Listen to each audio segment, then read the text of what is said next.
The sharpened life. Psychological dependence. Our thoughts are our signatures, unique, personal, and owned. The way we perceive the world is shaped by our internal compass, and from that flows our identity, values, and choices. This inner space must be held sacred, uncorrupted, self-defined, and inhabited only by you. The only thing you need outside of the self is a mirror, not an owner. Psychological dependence begins when this signature is lost. An idea, ambition, or an achievement is no longer owned and personalized by the woman, but filtered, shaped, or claimed by someone else.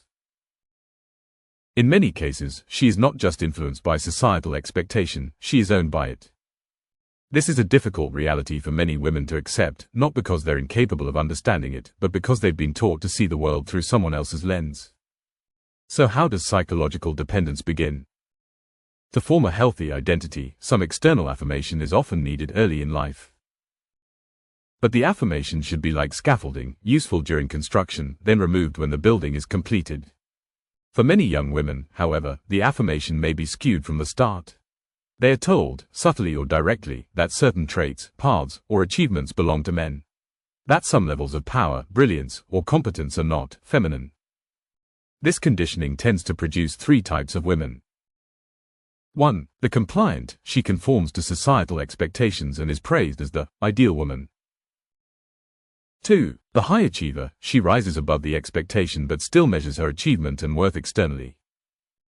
3. The rebellious, she rejects and fights the system, often labeled a threat and a problem. Yet none of these women, by category alone, is entirely free. Because each is still, in some way, defined in contrast or response to the societal expectation. There is a fourth kind of woman, one who is no longer reacting to societal expectations but is rooted in a self-defined truth. We'll explore her in the next episode. What's often missed is that all the three classes of women can still be psychologically dependent. To say, I am the kind of woman men admire because I match their ideal, is direct psychological dependence. To say, I've achieved enough to be treated like a man, is indirect psychological dependence, still seeking validation from the male standard. To say, the entire system must be destroyed because men have defined the identity of women, is militant psychological dependence, still revolving around male reference. In all these cases, the man remains the center. And that is the trap. What's next? In our next video, we'll talk about what it means for a woman to be psychologically independent, not in rebellion, not in imitation, but in self-possession.